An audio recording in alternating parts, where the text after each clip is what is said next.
Leave Billified a voicemail anytime on the Victor Chrysler Dodge Jeep Ram line at 585-206-8866. And be sure to like and subscribe to Billified wherever you get your podcast. Thanks for getting your pod on. I'm bummed because Tommy Mac was in here and I didn't start the cameras. I had all the stuff in there, and so we got a little bit of Tommy Mac. We can bring him back. Return of the Mac. But download the podcast wherever you get your podcast, from Apple to Spotify to Spreaker to wherever. It's available for you to download. Amazon. I could see why he got on TV. He's got that personality. He's got that face. He's got that look. Yeah, he's a nice-looking guy. And right. And like he's got that smile that like attracts people. I think he'll be.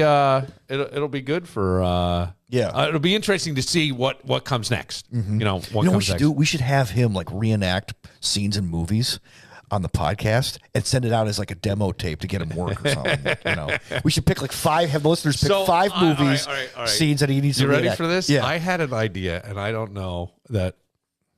I'm going to talk to you off air. I don't want to say it on there, but I had an idea today, and you and I need to sit for maybe 15 minutes when we're all done tonight. Okay. All right. Cool. Just for 15. I'll text my boots and honey.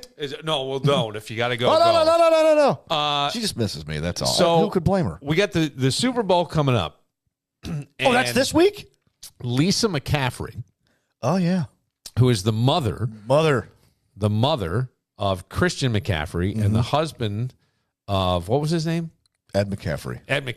I liked Ed McCaffrey when he was with the Broncos. He was plucky. He was something. So Lisa McCaffrey. Everybody loves the white wide receiver, Billy. Is that the case? That's what it is. Is that what it is? That's what it is. Chris Hogan. Everybody loved him, right? Yeah, I loved Mark Bavaro. So he was a tight end. Don Beebe. Yeah. Everybody, he's sneaky fast. She tried to buy a suite, she told Extra TV during the press conference. I don't know. I guess she was at yesterday was media day. So she was there?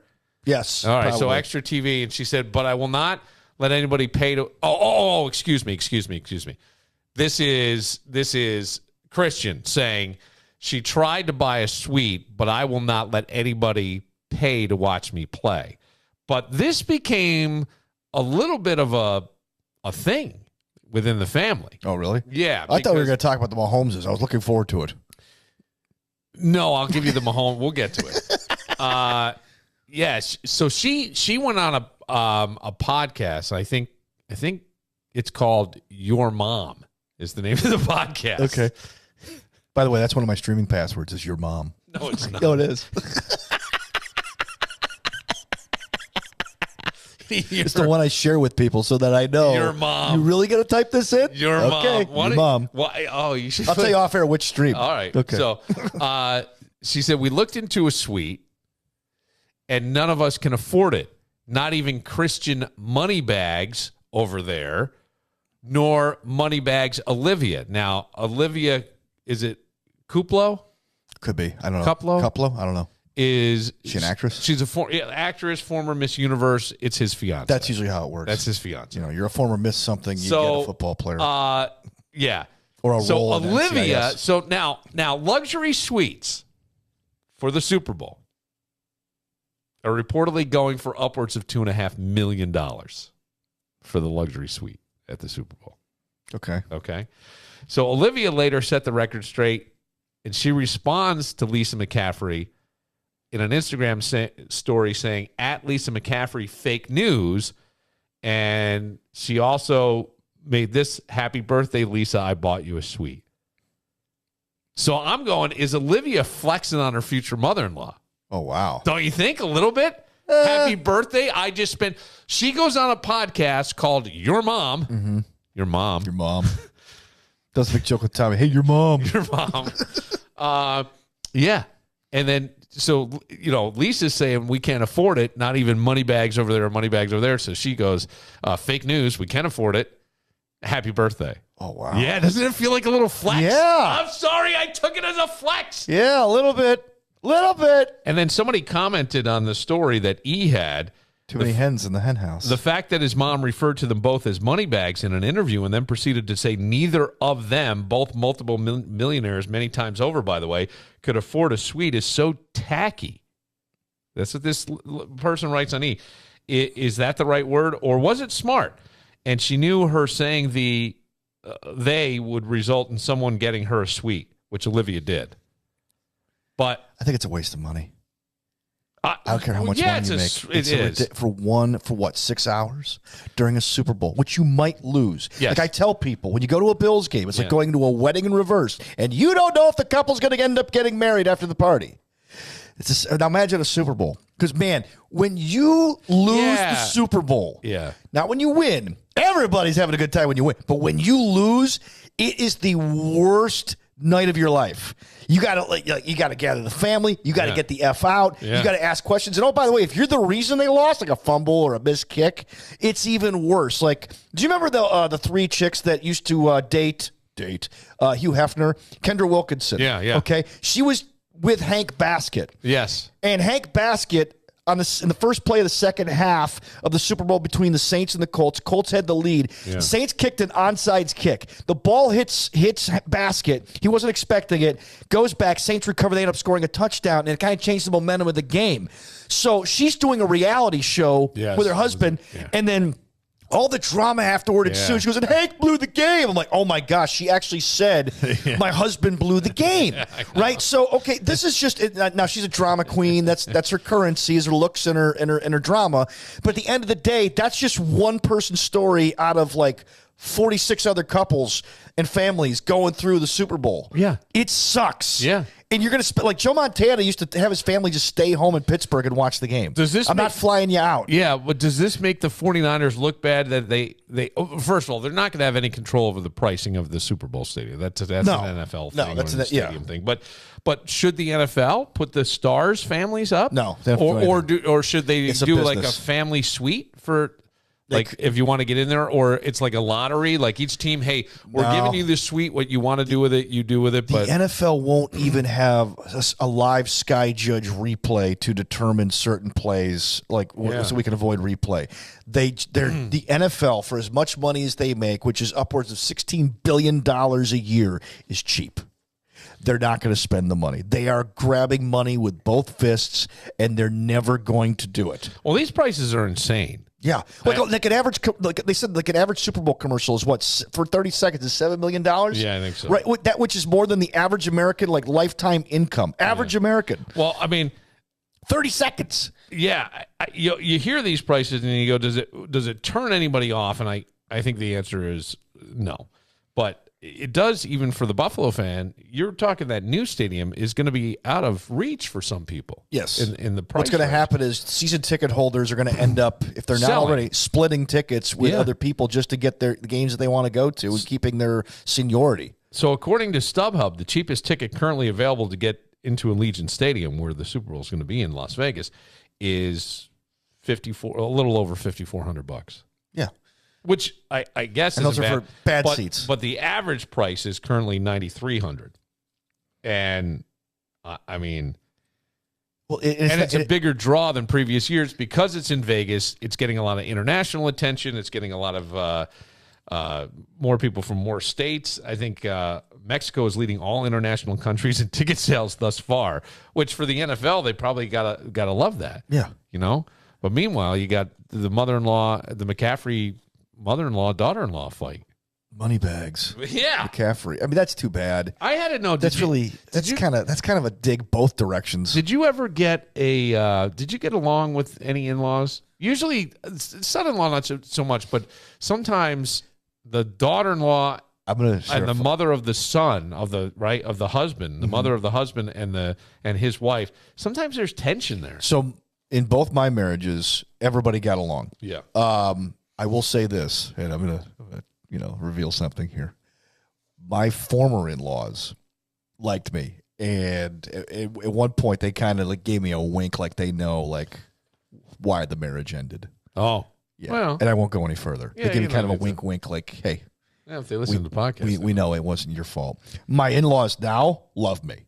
There's a in fact, at one time I called my mother-in-law mom, and she teared up. She was touched. Hey, Ma, can I help you with that? Where'd you go? Oh, my gosh. I got the papers. I didn't do any of that. It took a lot for that because it's hard. It's my parents said you always call them mom or dad. The first in-laws, I didn't do that. I called them by their first names. I just didn't. I couldn't. Yeah, I never did that. I could also get annoyed, and I think I have this very great talent that I can almost. I mean, it's almost like a poison if you bit into a horny toad. You know what I mean? They shoot out there. But to me, it's like a purple cloud, I just admit.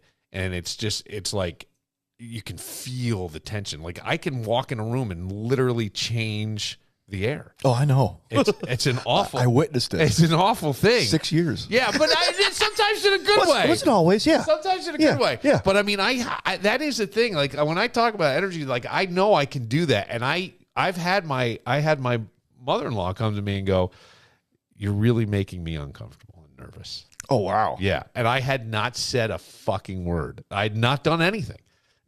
But I knew what I was doing. Sometimes, sometimes. But I was just like I was trying to do things and get things done, and now they're there. And my dad was all one of of a those sudden people. projects are going to come around, and I'm getting more and more pissed, and it's just like this.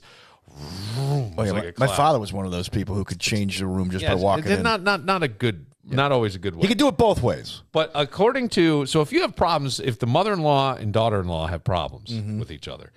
The Evolutionary Psychological Science Journal, it's a real journal, found that both men and women report having more conflict with their mother-in-laws, 44%, than their own mothers, 39%.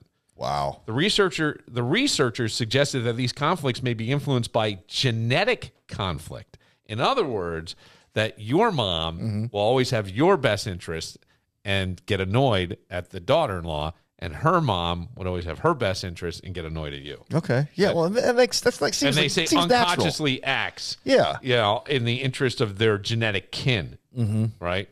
So this genetic conflict may cause in-laws to disagree about the distribution of resource investment, just as we see mothers and fathers disagreeing in these domains. It's interesting. My grandmother was awful. Oh, really? Oh, my grandmother was awful. Awful to, and I think awful to anybody. Because I think she said to my father, I loved my grandmother. Like, I absolutely adored her. But I knew she was really tough. And, I mean, she did things, but I found her to be... You looked the other way. No, I found her almost like it sounds bad. She was a cartoon character. Like, I couldn't believe the shit that would happen with this woman. I couldn't believe it. And I loved it. And it was like this chaos, and she always kind of doted on me, but I always felt like there was so much more to my grandmother than this stay-at-home mom who kept an immaculate house. Like dust didn't fall. I don't think there was ever like soap scum in the bathtub. I mean, she really, that was her workout every day. Oh, yeah. She kept that place. My grandmother was the same way. Neat as a pin. And she was doing my laundry when I was a little boy, and she used to come, and I'd have, skid marks. It happens. And she would come at me with the skid mark. What's this? What is this? And I would be all embarrassed. And then as I got a little bit older, and I was probably somewhere between 10 and 12, and my grandfather would take me to Yankee games, and we would sit.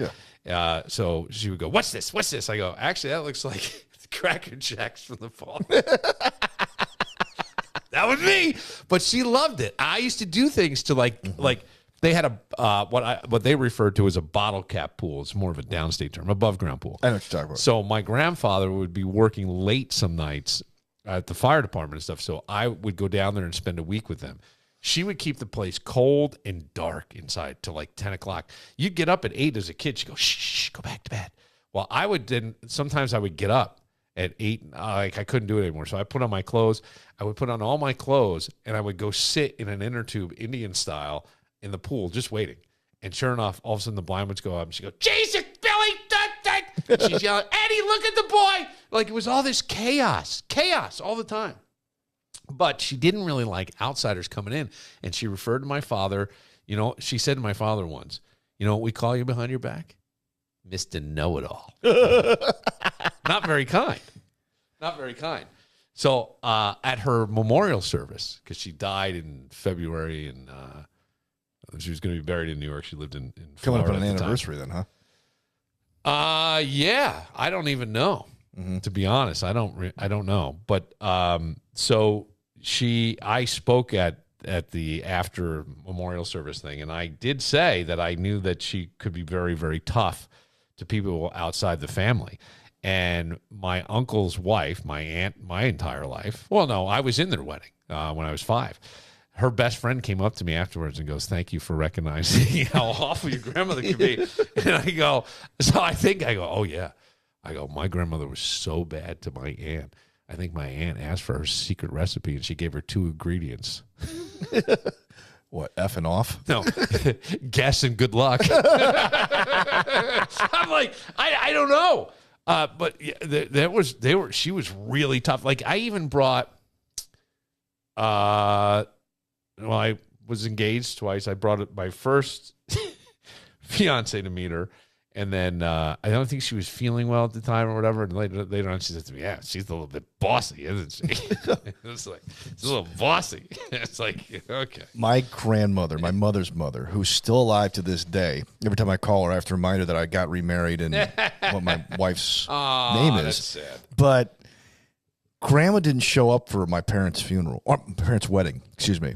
And the reason was because my father had been married and divorced before he met my mother, and my grandmother, being a diehard Irish Catholic, did not agree with my mother marrying a divorced man. So she used to say this prayer, and if she got this some Irish prayer, and if you smelled roses, pop it a boopy. Oh, that's not Irish though. Okay, whatever this prayer is, if you got roses, it means your prayer was answered. So on the wedding day, my mother sends my grandmother a bouquet of roses, and she gets married to my father. Right, my grandmother still didn't talk to her. Well, one day, I get born, and my father brings my mother and I home from the hospital. It's like, and she goes, he calls my grandmother out of nowhere. My father goes, "Hey, listen, I wouldn't have liked me either." He goes, "Hey, Mom," which is really weird because this is a woman whose daughter he'd married about a year earlier, and now he's calling her Mom. "Hey, Mary could use some help at the house." And she came over, and she held me in her arms. And to this day forward, I am now known as the Angel of Peace. Look at this. In the family. I am the Angel of Peace. In the family. Yes. Look at that. Look at that. And then I took a dump in her lap. But everybody's very happy about that. Yeah. You do my bowels work. You can't leave the hospital unless your bowels work doing. Back to the Super Bowl for a second. Starting Super Bowl quarterback Brock Purdy. A lot has been made about Christian this. guy. Really? Yeah. Okay. Brock Purdy only made $850,000 this season. Yeah, league minimum. He was the last pick in the draft. That's right. Yes. So he easily could be called the best value at quarterback in the NFL. Oh, he's the best value. Yeah. He was the 262nd pick, final pick in the 2022 draft. Mm-hmm. Now he's starting the Super Bowl.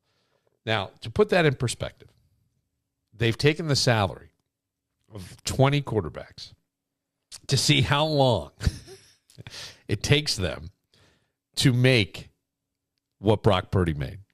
So I will ask you, how long do you think it took Baltimore Ravens quarterback Lamar Jackson to make Brock's entire salary for this season? I think it was like one drive.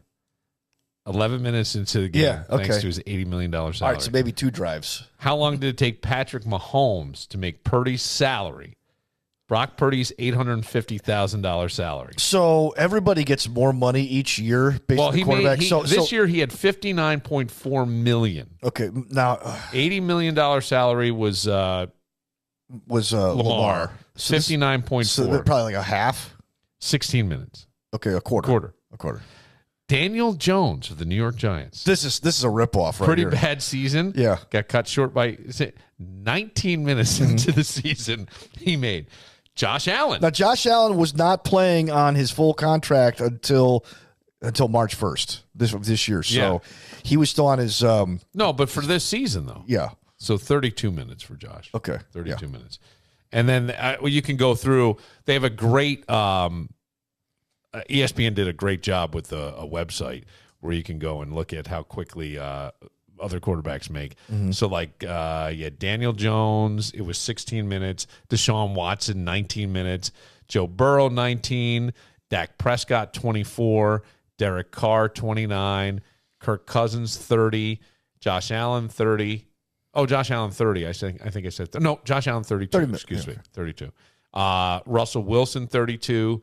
Geno Smith, 32. Yeah, because he got a bump last year. Stafford, 32. Mm-hmm. He had 27.5 this year. Ryan Tannehill made 27 million, 33 minutes. 33 minutes to make 850. Yeah. It's like it's fucking wild to me. I know. And then, this is why being famous or being famous can have its drawbacks. Yesterday was media day, or earlier this every week Tuesday of Super Bowl week is the Super Bowl is basically a trade show. So this is what was brought up to Brock Purdy at the podium. Here it comes. Pictures of you and Lee Harvey Oswald circling around the internet right now. People think you two look alike. Did you ever hear that before? I haven't. That's my first time hearing it. Yeah. What do you think about that comparison? Physical comparison, obviously. I don't know. I just like the dumbest thing. Well, those are the questions you get on media day. All right, did anybody bring up? I guess they did. The most famous question, which by the way has been debunked. Mike Wilbon, who was then at the Washington Post, he's now on PTI. Yeah. Okay, was standing there when a reporter supposedly asked Doug Williams during Super Bowl 22, who was the first black quarterback to start a Super Bowl. The question came out weird, and Doug leaned over and he goes, "How long have I been a black quarterback?" So the story was that he was asked how long he's been a black quarterback, which the question got misconstrued. Yes, it did. But that's what media day is known for. Yes, that's that funny. stuff. And so, Sukes, a listener to the program, the first thing I got this morning when I opened up my phone is that tweet of Lee Harvey Oswald side by side with Brock Purdy. Yeah, but I mean, ask Brock about it now. What's he supposed to say? I thought he handled it. And he's like, but what can you say? Right. You're on the spot. This is a position you never saw yourself. Maybe you did. I don't know. But thank you, Dallas. Good night, Patrick Mahomes. See, so God, this is so funny. There's a story I want to tell, but I will not. I'll refrain. But I'm talking to my mom last night, and how's she feeling? She said, great. She said to me, she raking herself? I don't know. I told her she should, but okay. She said, and what's going on with that other one? And I go, who? Pat, the quarterback. What? DWI? What is that? I said, what? Third DWI, and he's going to be playing in the game. I don't because he has the same name as his father. And I go, no, that was his dad. They got it. Oh, well, that makes me feel so much better. I'm like, I go, what? It makes you feel better?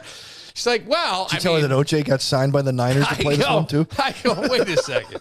This is you really thought that he got she said, yeah, I didn't know. I said, well, he's Pat. I said I could see it. Pat.